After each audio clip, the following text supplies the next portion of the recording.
Yes, good afternoon all of you. So today we are going to start new chapter in accounts, that is chapter number 6, subsidiary books. देखो अब subsidiary, इसका नाम subsidiary books क्यों रखा गया है? Because this is not your main book. Your main book, your original book, your fundamental book, your prime book, जो भी आप बोलो, that is your journal. Journal के अलावा अगर आप कोई भी बुक बनाते हो, that is your subsidiary book. Actually secondary, subsidiary क्या होता है? सेकेंडरी, मेन नहीं होता है. लेकिन ये सब्सिडियरी बुक क्यों बनाई जा रही है? क्योंकि अगर आपके बिजनेस में there are large number of transactions, so it is very tedious work. It will be difficult to record all the transactions in your journal. Record तो हो जाएगा लेकिन थोड़ी मेहनत ज़्यादा होगी, वर्क टीडियस हो जाएगा, क्योंकि जर्नल एक ही बंदा बना रहा है एक तरह से, वहाँ पे कोई डिवीजन ऑफ लेबर भी नहीं होता और काफ़ी दिक्कत होगी. तो आपके बिजनेस के अंदर, आपका अगर बिजनेस बहुत बड़ा बिजनेस है, there are many transactions every day, ठीक है, there are large number of transactions and similar nature के ट्रांजेक्शन्स हैं, रेपिटेटिव नेचर के ट्रांजेक्शन है, मतलब बार बार अगर आपको परचेज के ट्रांजेक्शन्स हो रहे हैं या बार बार सेल के ट्रांजेक्शन हो रहे हैं, सिमिलर नेचर के कोई भी ट्रांजेक्शन्स हो रहे हैं, तो उसके लिए हम लोग जर्नल मेंटेन नहीं करते. उसकी जगह हम मेंटेन करते हैं. There are different types of subsidiary books. इस चैप्टर में आपको खाली गुड्स की सब्सिडियरी बुक्स बताई जा रही है. जैसे generally there are 9 types of subsidiary books. पहले 9 आती थी, फिर 8 आती है, ठीक है, आजकल 7 भी आती है. तो एक होती है purchase book, sales book, purchase return book, sales return book. ये 4 बुक आप इस चैप्टर में सीखोगे. ये है गुड्स की. फिर होती है कैश बुक. कैश बुक में भी टाइप होती है, ठीक है, simple cash book, 2 columnar cash book, 3 columnar cash book, और होता है पैटी कैश बुक. उसके बाद होते हैं सब्सिडियरी बुक्स ऑफ बिल्स, ठीक है, bills receivable book, bills payable book, और जिसका कोई नहीं होता उसका होता है जर्नल प्रॉपर. जर्नल नहीं, जर्नल. ये जितने भी नाम मैंने लिए ये सारे बुक्स के नाम लिए. आपका जर्नल जो है वो सब्सिडियरी बुक नहीं है, वो आपका ओरिजिनल बुक है, वो आपका मेन बुक है. बाकी जितने भी मैंने नाम लिए, purchase book, sales book, purchase return book, sales return book, cash book, petty cash book, bills receivable book, bills payable book and journal proper, ये सारे के सारे क्या है? ये सारे के सारे आपकी सब्सिडियरी बुक्स है. लेकिन इस चैप्टर में आप सिर्फ गुड्स की सब्सिडियरी बुक्स ही सीख रहे हो. दूसरा नेक्स्ट चैप्टर आ जाएगा आपका कैश बुक. उसमें आप कैश बुक के बारे में सीख लोगे. उसके बाद वाला चैप्टर है जर्नल प्रॉपर. उसमें आप जर्नल प्रॉपर के बारे में सीख लोगे. लेकिन बिल्स रिसीवेबल बुक और बिल्स पेएबल बुक आपके कोर्स में नहीं है, प्रैक्टिकल उसका नहीं है. समझ में आया? हाँ, चैप्टर है पार्ट 2 के अंदर बिल्स रिसीवेबल और बिल्स पेएबल का, समझ में आया. लेकिन वो नॉर्मल जर्नल एंट्रीज की तरह है, उसकी बुक्स नहीं बनवाई गई है. और हमेशा याद रखना, जैसे जिसका कोई नहीं उसका भगवान. जिस एंट्री का कोई नहीं, जिसने सारे दरवाजे अपने बंद कर दिए, हर बुक ने अगर दरवाज़ा बंद कर दिया कि भाई तू मेरे यहाँ पे आके रिकॉर्ड नहीं हो सकता, वो जाएगा जर्नल प्रॉपर में. वो लास्ट में अगर मतलब कोई ट्रांजैक्शन किसी भी बुक में रिकॉर्ड नहीं हो रहा है, बच गया, ठीक है, या हम पर्टिकुलर टाइप की बुक मेंटेन नहीं कर रहे हैं. काफ़ी बार ऐसा होता है कि हम सारी सब्सिडियरी बुक्स नहीं बना रहे हैं और वो पर्टिकुलर, सपोज कर लो कि हम कैश बुक नहीं बना रहे हैं. इट इज़ नॉट पॉसिबल कि कैश बुक नहीं बनाया जाए, लेकिन हम कैश बुक मेंटेन नहीं कर रहे हैं. तो अब कैश बुक वाले ट्रांजैक्शन कहाँ जाएंगे भाई? वो चले जाएंगे लास्ट में जर्नल प्रॉपर में.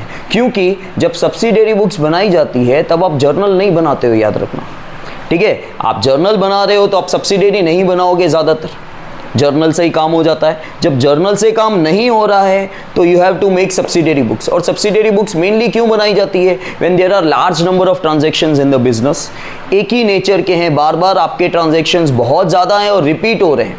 तो इस केस में हम लोग क्या करते हैं कि उनको ईजिली रिकॉर्ड करने के लिए, अपने काम को थोड़ा आसान बनाने के लिए, ठीक है, डिवीजन ऑफ लेबर करने के लिए, क्योंकि देखो अलग अलग बुक्स बनेगी तो वो लोग अलग अलग होंगे, काम भी 4 लोगों को दे दिया जाएगा. भाई वैसे क्या हो रहा था, एक ही बंदा सारी चीज़ें रिकॉर्ड कर रहा था.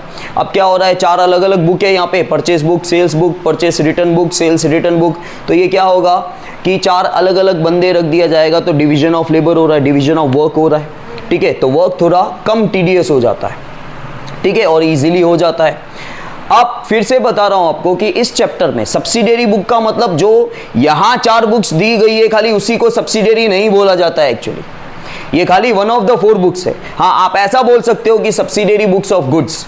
इस चैप्टर में आपको सिखाया जा रहा है सब्सिडियरी बुक्स ऑफ गुड्स, और वो गुड्स के कौन से 4 सब्सिडरी बुक्स होते हैं? Purchase book, sales book, purchase return book, sales return book. सबसे इंपॉर्टेंट चीज कि इसके अंदर क्या रिकॉर्ड होता है वो जानना। अब गुड्स के क्रेडिट ट्रांजैक्शन, क्या गुड्स के क्रेडिट ट्रांजैक्शन ही इस बुक्स में रिकॉर्ड होंगे, बाकी कोई कैश ट्रांजैक्शन रिकॉर्ड नहीं होगा, कोई इनकम एक्सपेंस का ट्रांजैक्शन रिकॉर्ड नहीं होगा, कोई एसेट्स का ट्रांजैक्शन रिकॉर्ड नहीं होगा, सिर्फ गुड्स के ट्रांजैक्शन रिकॉर्ड होंगे, वो भी कैश में होंगे तो नहीं, गुड्स के क्रेडिट ट्रांजैक्शन ही रिकॉर्ड होंगे। अगर मैंने उधार में परचेस किया, मैंने उधार में सेल किया, वो भी क्या?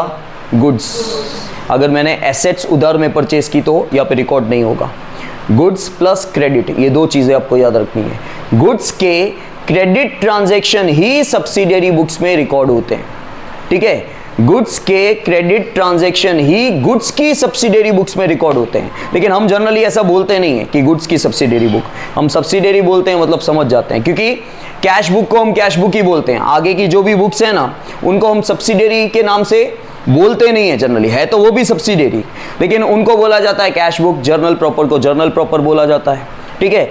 लेकिन यहां जो हम सब्सिडियरी की बात कर रहे हैं वो गुड्स की सब्सिडियरी बुक्स है। उसमें 4 बुक्स आती है, purchase book, sales book, purchase return book and sales return book. सबसे पहले मैंने क्या बोला, यहाँ पे क्या रिकॉर्ड होता है? गुड्स के क्रेडिट ट्रांजैक्शन, और कुछ भी रिकॉर्ड नहीं होगा। दूसरा, सपोज कर लो कोई पार्शियल ट्रांजैक्शन है, पार्शियल पेमेंट का, ठीक है? सपोज कर लो मैंने क्रिशा से 10,000 के गुड्स उधार पे लिए, मैंने इसको 6,000 पे कर दिए, लेकिन मैं रिकॉर्ड 10,000 से ही करूंगा। जो पार्शियल पेमेंट अगर मैंने कर दिया या पार्शियल पेमेंट मुझे मिल चुका है, वो पार्शियल अमाउंट को कंसीडर हाल फिलहाल यहाँ पे नहीं किया जाता है। इसका लॉजिक मैं आपको आगे बताऊंगा, जब बाकी की बुक्स जब बनेंगी ना, हाल फिलहाल लॉजिक बताऊंगा तो आपको समझ नहीं आएगा कि उसका लॉजिक क्या है। इसलिए रूल याद रख लो इस बुक का कि आपको क्या करना है। अगर आपने कुछ पेमेंट कर दिया, अगर आपने परचेज किया होगा तो कुछ पेमेंट किया होगा, अगर आपने सेल किया है तो कुछ पेमेंट अगर आपके पास आ गया, तब भी उसको फुल्ली क्रेडिट ट्रांजैक्शन मान के रिकॉर्ड करना है, ठीक है? अगर आपने पार्शियल पेमेंट कर भी दिया, आपने 60% पेमेंट कर दिया, तो आप बोलोगे सर अभी तो सामने वाला 40% का ही क्रेडिटर है, बराबर, लेकिन फिर भी आपको यहाँ पे रिकॉर्ड क्या करना है? पूरा अमाउंट। आपको क्रेडिटर पूरे अमाउंट से ही बनाना है, जबकि वो आपका क्रेडिटर पूरे अमाउंट से नहीं है। मैंने 10,000 के गुड्स क्रिशा से लिए, तो क्रिशा मेरी 10,000 की क्रेडिटर बनी, लेकिन मैंने उसी समय उसको 6,000 पे भी कर दिए, तो एक्चुअली क्रेडिटर ये मेरी कितने की है? 4,000 की, लेकिन मुझे यहाँ पे पूरा 10 दिखाना है। तो आप बोलोगे गलत नहीं हो जाएगा? गलत नहीं होगा, क्योंकि इसका दूसरा इफेक्ट आगे चल के दूसरी सब्सिडियरी बुक में जाता है। ये तो आप अलग अलग सीख रहे हो, बिजनेस में ऐसा थोड़ी होता है। बिजनेस में तो सारी सब्सिडियरी बुक साथ में ही बनेगी ना, कैश बुक भी बनेगा, जर्नल प्रॉपर भी बनेगा, सब कुछ बन जाता है, ठीक है? तो उसका एक्चुअली दूसरा इफेक्ट जाता है कैश बुक में, जो हाल फिलहाल आपको समझ में नहीं आएगा प्रैक्टिकली जब तक आप देखोगे नहीं। इसलिए आपको हाल फिलहाल क्या याद रखना है कि जो भी पार्शियल ट्रांजैक्शन होना, पार्शियल अमाउंट का, भाई कुछ अमाउंट आपको मिल चुका है या कुछ अमाउंट आप पे कर चुके हो, उसको फुल्ली क्रेडिट मान के पूरा अमाउंट रिकॉर्ड करना है। समझ में आया? सिर्फ गुड्स के क्रेडिट ट्रांजैक्शन रिकॉर्ड होंगे, और कोई भी पार्शियल अमाउंट का ट्रांजैक्शन हो उसको फुल्ली रिकॉर्ड किया जाएगा। क्या मान के? फुल्ली क्रेडिट ट्रांजैक्शन मान के। समझ में आया? और नीचे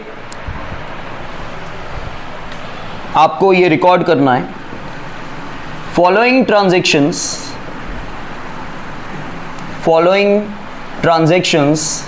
will not be recorded, ठीक है? ये सेम यहाँ पे भी आपको लिखना है, following transactions will not be recorded, ठीक है? अब चलो सब नंबर 4 पे आ जाते हैं हम लोग। See, prepare purchase book in the books of Shri Suresh. देखो ये जो नाम है ना, अब आपको आगे ये चैप्टर जैसे ही ख़त्म हो जाएगा ज़्यादा यूज़ नहीं होगा, लेकिन आगे आपको लाइफ में 12th के अंदर, कॉलेज के अंदर इनकी छोटी छोटी चीज़ें यूज़ होती है। जैसे 12th के अंदर काफ़ी बार ऐसा आता है कि आप लिखा होता है कि परचेज बुक। अब परचेज बुक का मतलब क्या हुआ पता है? आपने गुड्स का क्रेडिट ट्रांजेक्शन किया है, ठीक है? 12th में साफ साफ नहीं लिखा होगा, ठीक है? अगर आप 10th में पहुँच चुके हो या 4th में भी पहुँच चुके हो तो 1+1 तो आप समझ जाओगे ना क्या करना है भाई, 2 करना है, 1+1। आपको ऊपर ऐड लिखे होने की ज़रूरत नहीं है। तो वैसे ही आपका बेसिक है। आगे चल के क्या यूज़ होता है इसमें से कि परचेज बुक लिखा हुआ है, आप बोलोगे सर ट्रांजैक्शन क्रेडिट कहाँ है, कहाँ लिखा हुआ है, ऐसा तो कुछ लिखा ही नहीं हुआ है, लेकिन वहाँ पे लिखा होता है परचेस बुक। परचेस बुक लिखा होता है मतलब तुमने उधार पे गुड्स परचेस किए। सेल्स बुक मतलब तुमने गुड्स उधार पे सेल किए। समझ में आया? देखो prepare purchase book in the books of Shri Suresh. तो यहाँ पे देखो फॉर्मेट कैसे बनता है आपका, सबसे पहले आता है डेट, ठीक है, फिर आएगा नेम ऑफ सप्लायर, क्योंकि हमको हमारा नाम रिकॉर्ड नहीं करना है भाई, हम परचेज कर रहे हैं उधार पे, तो सामने वाला कौन बनेगा, क्रेडिटर। क्रेडिटर और सप्लायर एक ही होता है, सप्लाई करने वाला सप्लायर वही क्रेडिटर है, लेकिन लिखा जाता है नेम ऑफ सप्लायर। फिर इनवर्ड इनवॉइस नंबर, इनवॉइस मतलब बिल, और आपके पास आ रहा है बिल क्योंकि आपने परचेज किया। बिल कौन बनाता है, हमेशा सेलर। दुकान पे जाके आप बिल नहीं बनाते हो, आप खरीदने जा रहे हो तो सामने वाला सेलर बनाता है हमेशा। आपके पास जो बिल आया उसका जो नंबर होगा उसको बोलते हैं इनवर्ड इनवॉइस नंबर। LF आपको पता है लेजर फोलियो, जिसमें कुछ आएगा नहीं, अमाउंट। सेम 7 सम जो है वो सेल्स बुक बनाना है आपको, आप उधार में सेल कर रहे हो, ठीक है। अगेन डेट, लेकिन क्या आएगा, नेम ऑफ कस्टमर। कस्टमर मतलब सामने वाला डेटर जिसको आप सेल कर रहे हो, क्योंकि हम हमारा नाम नहीं लिखते बुक्स में, ठीक है। कौन हमसे मांगता है, हम किससे मांगते हैं, उसका नाम आएगा ना। हम हमारा नाम लिख के क्या करेंगे, कैसे पता चलेगा कौन कितना मांगता है, हम किससे कितना मांगते हैं। फिर ये है आउटवर्ड इनवॉइस नंबर, ठीक है। अब हम बिल बना रहे हैं, ठीक है, आउटवर्ड सेल के टाइम पे आउटवर्ड होता है, वो नंबर आएगा और अमाउंट, और वो नंबर कहाँ से होगा, दिया होगा यहाँ पे, ठीक है। देखो 2015 अक्टूबर 1 purchase goods of ₹10,000 from Deepak on 1 month credit. On 1 month credit नहीं भी लिखा होता तब भी दीपक लिखा हुआ है। अगर सिर्फ ये बहुत इजी ट्रांजेक्शन्स हैं, हाँ, और ये रॉन्ग होने जैसा नहीं है कुछ भी इसमें। हमने दीपक से 1 महीने के लिए 10,000 के गुड्स उधार पे लिए। अगर पीछे 1 मंथ क्रेडिट नहीं भी लिखा होता तब भी आपने उधार पे ही लिए हैं, क्योंकि नाम लिखा हुआ है, दीपक लिखा हुआ है, ठीक है। तो हमने क्या किया, परचेज किया उधार पे। किससे परचेज किया, तो बस दीपक का नाम लिख दो, दीपक अकाउंट। यहाँ पे कुछ इनवॉइस नंबर है नहीं है तो डैश डैश कर दो, लिख दो यहाँ पे 10,000, खत्म। उसके बाद 3 तारीख को देखो, purchase goods of ₹20,000 from Sardar stores at 10% trade discount, invoice number 116। तो यहाँ पे बोला गया है आपने 20,000 के गुड्स लिए, किससे लिए, सरदार स्टोर से, लेकिन एट 10% ट्रेड डिस्काउंट। कोई भी अमाउंट बुक्स में जो रिकॉर्ड किया जाता है ट्रेड डिस्काउंट को माइनस करने के बाद किया जाता है, वो बेसिक रूल है। अब समझ में आया, वो खाली जर्नल एंट्री के लिए नहीं है, हर जगह ट्रेड डिस्काउंट के बाद वाला ही अमाउंट रिकॉर्ड किया जाता है। तो हमने गुड्स कितने के परचेज किए, 18,000 के, 20,000 में से 10% माइनस कर दो। और किससे परचेज किए, सरदार स्टोर से।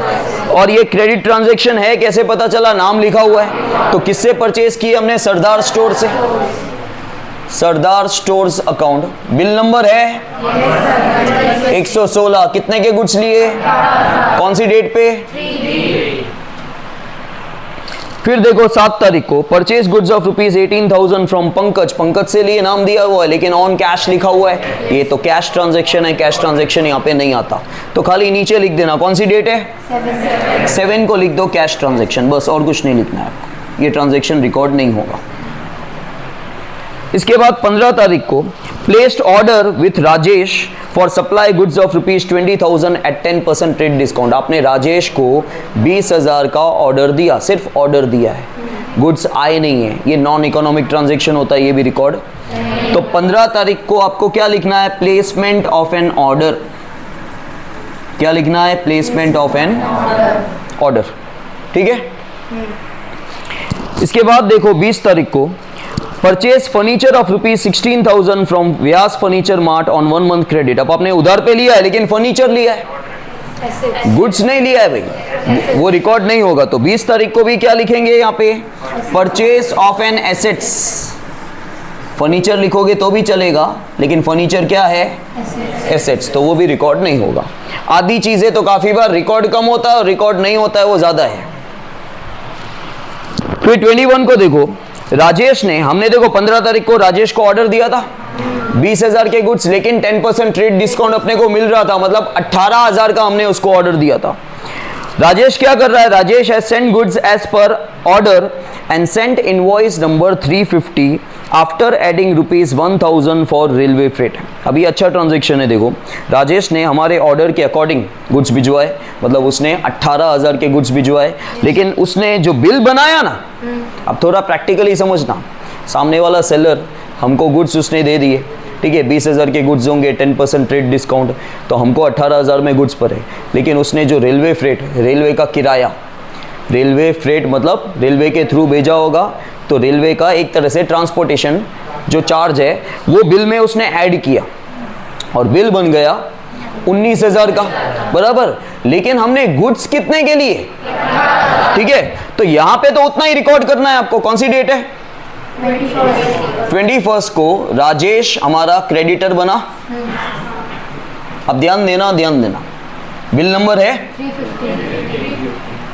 देखो हमने उससे 18,000 के गुड्स लिए, लेकिन हमको पेमेंट 19,000 का करना है, क्योंकि वो जो रेलवे का किराया है ना, वो परचेज एक्सपेंस होता है, परचेजर के ऊपर आएगा, ठीक है। आप अगर फर्नीचर की दुकान से अपने घर पे कोई डाइनिंग टेबल मंगवा रहे हो या सोफा मंगवा रहे हो, और डिलीवरी चार्जेस तुमको देने पड़ते हैं छकरे वाले को, ठीक है, वो परचेज एक्सपेंस में आता है। तो ये वो क्यों देगा भाई? इसने क्या किया, हाल फिलहाल उसने पे कर दिए, लेकिन बिल में ऐड कर दिया, तो राजेश नाम का हमारा क्रेडिटर 19,000 का बना है। तो तुम बोलोगे सर यहां तो 18 दिखाया, लेकिन क्रेडिटर 19 का ही है, लेकिन यहां क्या दिखाना है, जितने के गुड्स परचेज किए ना वो अमाउंट दिखाना है। क्रेडिटर मैं राजेश को 19,000 ही दूंगा, लेकिन यहां खाली गुड्स का अमाउंट दिखाना है। तो तुम बोलोगे सर बाकी का 1000, बाकी का 1000 दिखाएंगे हम जर्नल प्रॉपर में। कहां दिखाएंगे? क्योंकि कैश हमारे यहां से जा नहीं रहा है। देखो दो तरह के यहां पे ट्रांजैक्शन आते हैं, हाल फिलहाल समझ लेना। एक आता है कि तुमने कैश अभी पे किया होगा, वो कब आएगा पता है? वो सेल्स बुक में आएगा। जैसे ये सेलर है तो इसने पे कर दिया है, इसने क्या किया, इसने क्या रेलवे से उधार रखवाई होगी क्या? उसने तो पे कर दिया होगा ना, उसने बिल में ऐड कर दिया कि अपने से लेना है। मेरी जेब से अभी तो कैश नहीं जा रहा है, अभी कैश जा रहा होता तो मैं क्या लिखता कि 1000 रुपये कैश बुक में रिकॉर्ड करना है। कैश बुक में कैश ट्रांजेक्शन आते हैं। कैश ट्रांजेक्शन मतलब पैसा आए पैसा जाए, वो कैश ट्रांजेक्शन होता है, ठीक है, शॉर्ट में समझ लो, ठीक है। पैसा आए या पैसा जाए तो वो कैश ट्रांजेक्शन होता है। लेकिन क्या मेरी जेब से अभी 1000 रुपये जा रहे हैं, तो कैश बुक में तो रिकॉर्ड 1000 रुपये नहीं होगा, अब यहाँ पे भी नहीं होगा, कैश बुक में भी नहीं होगा, तो जिसका कोई नहीं उसका जर्नल प्रॉपर, इसलिए 1000 रुपये जाएंगे आपके जर्नल प्रॉपर में। समझ में आया? तो यहाँ पे 21 को हम लोग लिखेंगे ₹1000 for railway freight will be recorded in journal proper. समझ में आया? यहाँ पे खाली गुड्स का अमाउंट ही आएगा, ठीक है। राजेश हमारा क्रेडिट, देखो बंदा तो वही है, हमको उसी बंदे को 19,000 देने हैं, लेकिन हम यहाँ अगर 19,000 लिखते हैं ना, तो उसका मतलब होता है कि हमने उससे 19,000 के गुड्स परचेज किए, जबकि गुड्स तो हमने 18,000। तो क्या होगा लास्ट में जब तुम टोटल करोगे ना, इससे क्या पता चलता है परचेज बुक क्यों बनाया जाता है? परचेज बुक से यहाँ पे आपको ये पता चलता है कि आपके बिजनेस में आपने उधार पे परचेजिंग कितनी की है, गुड्स की उधार पे परचेजिंग कितनी की है, वो यहाँ से पता चल जाता है, ठीक है। तो यहाँ पे गलत अमाउंट आएगा, 1000 ज़्यादा बताएगा अगर आप 19,000 बोलोगे तो, इसलिए। समझ में आया? इसके बाद देखो परचेज गुड्स ऑफ ₹14,000, किससे परचेज कर रहे हो? नाम नहीं लिखा हुआ है, नाम नहीं लिखा हुआ है तो कैश ट्रांजेक्शन हुआ। आप 14,000 के गुड्स परचेज कर रहे हो, लेकिन किससे परचेज किया वो तो लिखा हुआ नहीं है, मतलब वो कैश ट्रांजेक्शन है, रिकॉर्ड नहीं होगा। फिर last one, purchase goods of ₹30,000 from Nilesh at 10% trade discount, मतलब 27,000 के गुड्स लिए आपने नीलेश से, and half of the amount paid immediately by cheque. आपने आधा अमाउंट उसको इमीडिएटली दे दिया, लेकिन इसको फुल्ली क्रेडिट माना जाएगा। आपने आधा जो पे कर दिया ना, उसको कंसीडर नहीं करो। तो आपने कितने के गुड्स लिए? 27,000 के गुड्स लिए। किससे? नीलेश। और डेट इनवॉइस है, तो ये आप कर दोगे टोटल, और 2 है। 26 को देखो, purchase goods of ₹15,000 from Chirag at 10% trade discount and 5% cash discount, amount paid immediately, पूरा का पूरा अमाउंट पे। तो ये क्या हो गया? ये कैश ट्रांजेक्शन हो गया। This is cash transaction, then last 130, purchase goods of ₹40,000 from Nitin, invoice number 151। तो ये उधार वाला ट्रांजेक्शन है।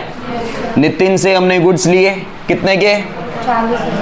40,000 के, इनवॉइस नंबर 151। ठीक है, आप टोटल कर देंगे। देखो टोटल कैसे करना है आपको, सुन लो अच्छे से। यहाँ पे आपको इस तरह लाइन बनानी है और आपको आधे से ज़्यादा पेज का फॉर्मेट बना देना है भाई। और यहाँ पे आपको लिखना है टोटल क्रेडिट परचेजेस। इस बुक से आपको क्या पता चला? Total credit purchases. वैसे भी परचेज वर्ड किसके लिए यूज होता है? गुड्स के लिए। लेकिन जो गुड्स आपने उधार में लिए हैं इस महीने के अंदर, उसका टोटल आपको पता चल जाएगा। कितना? 1,13,000। आया समझ में? क्लियर है?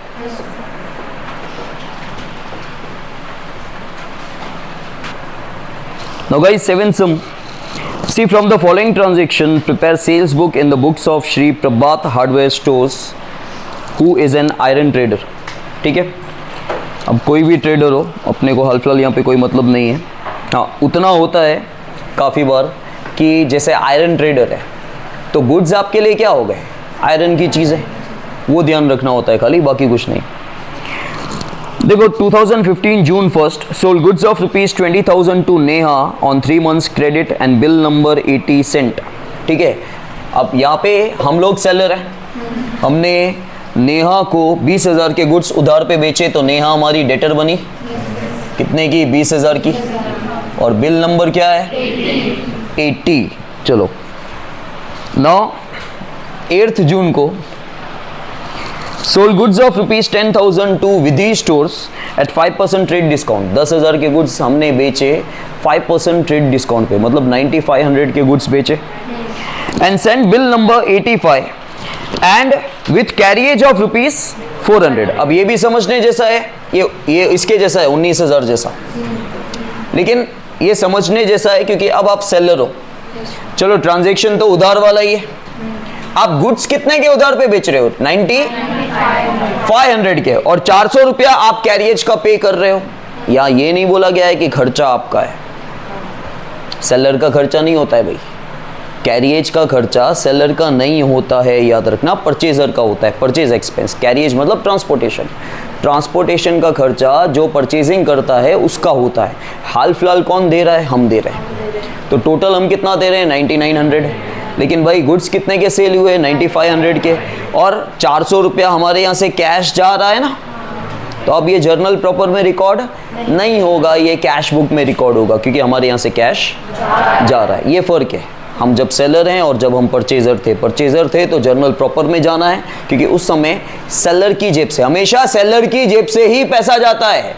तब भी सेलर की जेब में से जा रहा था, अब भी सेलर की जेब में से जा रहा है, लेकिन अब हम सेलर हैं इसलिए हम उसको कैश बुक में दिखा रहे हैं।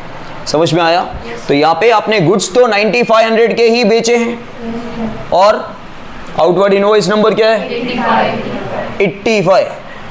और 8 तारीख को यहाँ पे भी आप ये सेम हेडिंग लिख दोगे, following transactions will not be recorded. 8 तारीख को यहाँ पे आप लिखोगे कि ₹400 carriage will be recorded in cash book. फिर बोल रहा हूं, खर्चा हमारा नहीं है, लेकिन इस वक्त हमारी जेब से पैसा जा रहा है सिर्फ। ठीक है, तो कैश बुक में रिकॉर्ड होगा। ठीक है, तो तुम बोलोगे सर कैश बुक में रिकॉर्ड होगा तो खर्चा तो हमारा हो गया ना, क्योंकि हमारी कैश बुक में रिकॉर्ड हो रहा है। कैश बुक में भी हम सामने वाले को डेटर बनाएंगे। हम विधि स्टोर्स को जैसे यहाँ पे डेटर बनाया 9,500 का, वहाँ पे भी 400 का डेटर बनाएंगे। आने तो 9,900 ही है, लेकिन 9,900 यहाँ नहीं लिख सकते आप, क्योंकि यहाँ लिखोगे तो ऐसा माना जाएगा आपने 9,900 के गुड्स सेल किए। समझ में आया? yes. इसके बाद देखो, सोल्ड गुड्स ऑफ ₹15,000, ये कैश ट्रांजेक्शन हो गया। कौन सा ट्रांजेक्शन हो गया? Cash continuously. फिर 15 को देखो, sold machinery of ₹10,000 for ₹3,000 to क्रीमा। हमने 10,000 की मशीनरी 3,000 में क्रीमा को बेची, तो ये तो नुकसान हो गया। पर मैं तो नुकसान की बात कर रहा हूँ, नुकसान हुआ ना, वो मैं कहाँ गलत बोल रहा हूँ। सर इसका सर्विस तो नहीं लिया होगा ना। अरे ट्रांजैक्शन रिकॉर्ड नहीं होगा, नुकसान तो हुआ ना। यहाँ रिकॉर्ड नहीं होगा, कहीं तो रिकॉर्ड होगा। हमारी मशीनरी हमने 10,000 की बेची है और वो भी 3,000 में बेची है, तो 7 का नुकसान हुआ ना। मैं तो जनरल डिस्कशन कर रहा था। नहीं सर, क्या मैंने बोला ही नहीं कि यहाँ रिकॉर्ड होगा, मैं बोल रहा हूँ नुकसान हुआ ना, तो बोल रही है नहीं। ठीक है, ये ट्रांजैक्शन यहाँ पे रिकॉर्ड नहीं होगा क्योंकि ट्रांजैक्शन ऑफ एन एसेट्स, या सेल ऑफ एन एसेट्स भी लिख सकते हैं। इसके बाद 23rd को देखो, sold goods of ₹15,000 to Shimoli at 10% trade discount and half of the amount immediately paid by Shimoli. हम शिमोली नहीं है भाई, हमने 15,000 के गुड्स बेचे हैं, वो भी 10% ट्रेड डिस्काउंट पे, मतलब 13,500 में। 13,500 के गुड्स हमने शिमोली को बेचे, शिमोली नाम लिखा हुआ है, मतलब क्रेडिट ट्रांजैक्शन है, और वो हमको आधा पेमेंट दे रहा है या दे रही है जो भी है, लेकिन हम उसको फुल्ली क्रेडिट ट्रांजैक्शन मान के पूरा 13,500 से रिकॉर्ड करेंगे। तो ये 13,500 से हमने रिकॉर्ड कर दिया शिमोलीज अकाउंट। डेट 20 है यहाँ पे, इनवॉइस नंबर 19 होगा भी नहीं क्योंकि ऑर्डर में होता है। ठीक है, आप 85 पे पहुंच चुके हो, अब 19 नहीं होगा, हमेशा ऐसा ही होता है, इसलिए मैं एक बार देख रहा था, तब तुमने बोल दिया कि 90 है। फिर देखो 28 को, sold goods of ₹20,000 to Riddhi at 10% cash discount on cash. Cash transaction हो गया ये, तो 20 तारीख को आपका कैश ट्रांजैक्शन हो गया 28 को।